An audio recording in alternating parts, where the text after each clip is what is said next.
Le Zoom de France Info aujourd'hui sur les riches, les très très riches et sur la tentation de l'exil qui les chatouille à l'approche de la présidentielle. Bonjour Isabelle Chailloux. Bonjour. Vous avez enquêté sur le sujet. Les grandes fortunes françaises ont-elles peur d'une possible victoire de François Hollande ? Est-ce que, comme en 81, l'éventuelle arrivée de la gauche au pouvoir fait fuir les plus riches ?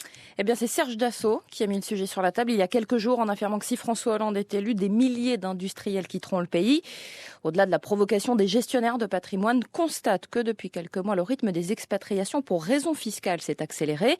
Il faut rappeler que s'installer à l'étranger, en Suisse, en Belgique ou au Luxembourg, même si c'est pour payer moins d'impôts, c'est tout à fait légal. L'avocat helvète Philippe Quesnel conseille de grandes fortunes qui veulent s'établir en Suisse et sa clientèle française a nettement augmenté depuis le début de l'année. Je délocalise en moyenne entre 20 et 30 personnes par année, dont une bonne moitié de Français. Maintenant, depuis le début du mois de janvier, j'ai eu environ 15 demandes de la part de Français qui souhaitaient se délocaliser. Alors Isabelle, vous avez aussi rencontré l'un de ces Français fortunés qui envisage sérieusement de s'installer en Suisse. C'est un riche entrepreneur, très loin de la caricature du millionnaire refusant par principe de payer ses impôts. Au contraire, il trouve tout à fait normal que quand on gagne beaucoup d'argent, on paie aussi beaucoup d'impôts. Il prône un capitalisme social. Et pourtant, il réfléchit à quitter la France pour la Suisse. Et si François Hollande est élu, cela pourrait accélérer les choses. François Hollande, il va faire une politique de limite des libertés d'entreprendre. La fiscalité en Suisse n'est pas tellement plus avantageuse qu'en France. Mais il y a une faculté d'entreprendre et de réaliser ce qu'on a envie de réaliser tout à fait ouverte. Quelqu'un qui a réussi et qu'il a envie de se payer une Bentley, en France, c'est pas possible. Vous pouvez pas rouler en Bentley ou en Ferrari. Il y a toujours une suspicion à l'argent.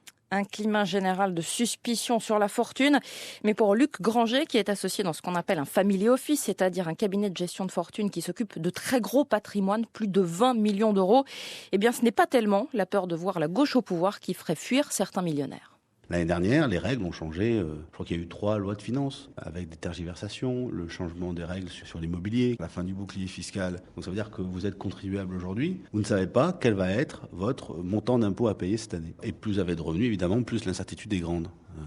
Je pense qu'il y a un accord, une sorte d'anticipation du fait que cette fois-ci, les partis au pouvoir, mais gauche ou droite, n'auront pas d'autre solution que d'augmenter l'impôt. Après, on comprend l'environnement de crise. Après, il faut comprendre les questionnements individuels des gens. Et donc, c'est clairement une recrudescence des gens dont on sait qu'ils vont, dans un avenir proche, changer de résidence fiscale. Alors, il est difficile pour l'instant de chiffrer les expatriations fiscales de ces derniers mois, mais d'après les dernières statistiques de Bercy, en 2008, seuls 821 contribuables soumis à l'ISF sont allés s'installer à l'étranger. Mais ce n'est pas toujours une réussite. Toujours, d'après les chiffres du ministère des Finances, près d'un tiers des exilés fiscaux finissent par rentrer en France. Merci Isabelle Chailloux. Nous allons prolonger le sujet avec notre invité, Jean-Pierre Rondeau, président de Megara Finance. Bonjour. Bonjour. Vous êtes aussi président de la compagnie des conseils en gestion de patrimoine indépendant. Oui. Est-ce que vous avez plus de travail en ce moment, vous aussi ? Oui, tout est relatif, disons. Nous avons des questions surtout et quelques dossiers, mais ce sont surtout des questions. Quel genre de questions ? Le genre de questions, effectivement, c'est qu'est-ce qui va se passer au niveau de l'élection. Mais je crois que votre dernier interlocuteur l'a très bien dit. En fait, ça date de 2011, parce qu'en 2011, on a subi d'abord ces changements de loi et des augmentations, notamment de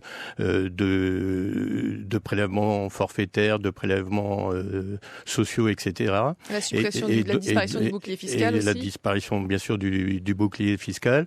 Et ensuite, l'inquiétude aussi sur les marchés et l'inquiétude, de toute façon, sur ce qui va devoir être fait, quel que soit le parti politique ou l'homme au pouvoir. C'est ce qu'il va falloir faire après les élections, puisque pour l'instant, on pense que c'est plutôt tempéré au niveau des mauvaises annonces. Et est-ce que vous sentez aussi une inquiétude si jamais la gauche l'emporte ? Est-ce que ça aussi c'est présent dans les remarques qu'on vous fait ?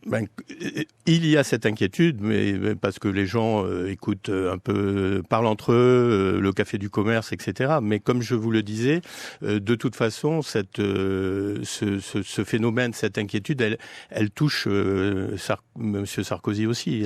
Ils se disent gauche ou droite, de toute façon, c'est la crise, il y aura des hausses d'impôts. On va devoir payer. On va devoir payer. Alors bien sûr, il existe ce discours du Parti socialiste de dire on va faire payer les riches, et donc il est évident que ça fait un peu plus peur, mais je crois que le phénomène a démarré dès 2011 et pas seulement sur les sondages politiques. Et est-ce qu'il y a une cristallisation sur l'ISF, l'impôt sur la fortune, ou est-ce que ça va au-delà de cet ISF qui est souvent critiqué en France et qui n'existe pas dans d'autres pays, ou est-ce qu'il y a aussi des problèmes de droit de succession, de transmission des entreprises? Est-ce qu'il y a tout ça aussi notamment, parmi les bonnes choses qu'a fait le président Sarkozy, moi j'ai tendance à en citer deux. C'était l'abattement porté à 1 500 000 € sur les droits de succession, la suppression pour les époux et épouses. Et les bonnes choses, selon vous, pour les personnes qui ont beaucoup d'argent. Voilà. Et puis en matière d'assurance vie. Et on peut avoir quelques craintes aujourd'hui sur même avec lui sur des corrections parce qu'il va falloir payer 20 ans de vie à crédit. Donc la petite phrase du sénateur UMP Serge Dassault, les riches qui sont restés vont partir à cause de l'élection de François Hollande, c'est une provocation. Pour moi, c'est très politique. Alors puisqu'on parle de politique justement, est-ce que en mai 81, est-ce qu'il y avait eu un vrai exil? Est-ce que cette image des valises de lingots passées à la frontière suisse, c'est un fantasme ou c'est réel? C'est tout à fait réel, mais ça datait un peu depuis 78 en fait, sur des élections législatives sur lesquelles les gens avaient été inquiets.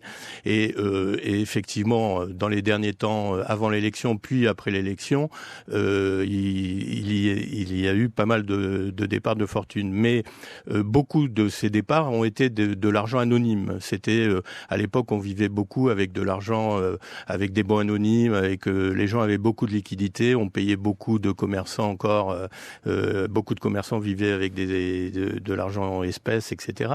Donc il n'y avait donc, pas non plus le même. Donc des valises de billets, des valises de lingots, il y en a eu. Oui, et puis il existait des banques internationales qui avaient mis en place des démarcheurs qui venaient chez vous chercher vos bons ou chercher vos espèces. Donc on a effectivement vécu ça de façon beaucoup plus... Enfin, ça n'a rien à voir aujourd'hui. On n'en est pas là aujourd'hui. Voilà, on n'en est pas là. Qui sont ces personnes qui viennent vous voir, vous ou d'autres conseillers en gestion, qui sont ces très très riches qui se posent la question de partir? Alors, les très très riches sont pas obligatoirement les très très riches. Il peut y avoir des gens qui sont riches et qui ont un patrimoine. Déjà, il faut savoir que s'expatrier en dehors du fait que il faut un certain courage de vie, etc., un changement de vie important. Mais donc ça ne peut, et ça a des coûts. Et donc je considère qu'il faut déjà un grand niveau. Mais beaucoup de gens se posent la question encore aujourd'hui avec des patrimoines qui sont simplement, disons, moyens. Des gens qui ont un patrimoine familial. Qui ont un patrimoine familial, et je prends par exemple avec 3 millions d'euros de liquidité hors immobilier, les gens peuvent se poser ces questions. Mais on confond quelquefois les gens qui font une vraie expatriation, qui donc vont partir, et là ça s'adresse à de très grandes fortunes.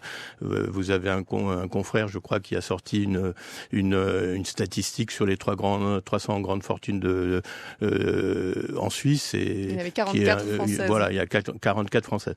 Mais ensuite, il y a aussi des gens qui sont à des niveaux moins importants et qui cherchent à se délocaliser au niveau donc simplement du patrimoine financier, et pas seulement en raison des problèmes politiques ou de fiscalité, mais aussi parce que certains ont été inquiets sur la sécurité des banques françaises, et donc se sont dit qu'il serait... Ça a joué, ça, en tout cas, on a eu des questions, on a des clients à la marge, bien entendu, mais qui ont demandé à avoir un compte au Luxembourg ou en Suisse pour un problème de sécurité. Ce qui est faux pour moi. Quels sont les pays justement qui attirent le plus ces Français qui rêvent de partir? Alors les pays la Belgique est un des éléments importants. Il y a eu l'Espagne, mais l'Espagne aujourd'hui, elle est dans le problème que l'on sait. Et donc voilà, un peu la Suisse. Alors la Suisse, c'est un peu le rêve. Encore que la Suisse, aujourd'hui, certaines personnes ont été assez inquiètes en raison de ce qui s'est passé sur les fichiers anonymes, etc. Et donc, pour moi, le Luxembourg a une meilleure image. Mais ça reste quand même en Europe. Ça va pas plus loin aux États-Unis, à Hong Kong. Ça part. Si aujourd'hui, on entend beaucoup parler de l'Asie, de Hong Kong, etc. Mais d'abord, il faut savoir que c'est très loin, que c'est même si aujourd'hui on travaille par Internet, téléphone, etc. Mais malgré tout, c'est très loin. On n'est pas proche de son argent. Et je pense que ça concerne plus de l'argent caché que de l'argent officiellement sorti de France. Une dernière question, Jean-Pierre Rondeau. Comment expliquez-vous ce comportement ? Est-ce que c'est de l'égoïsme ? Difficile à dire, je vais me mettre à mal certains clients. Je pense que il existe certains fantasmes. On croit encore au grand soir, à la saisie demain des grandes fortunes, etc. On croit encore à ce grand soir. Effectivement, Hollande aura autour de lui des partis politiques difficiles, mais ils ont compris. Et puis il y a les marchés financiers qui leur imposent. C'est toujours la faute des marchés financiers, donc c'est ça. Alors les marchés financiers et l'Europe surtout, qui leur met des contraintes. Merci beaucoup Jean-Pierre Rondeau, président de la compagnie des conseils en gestion de patrimoine indépendant. Merci d'avoir été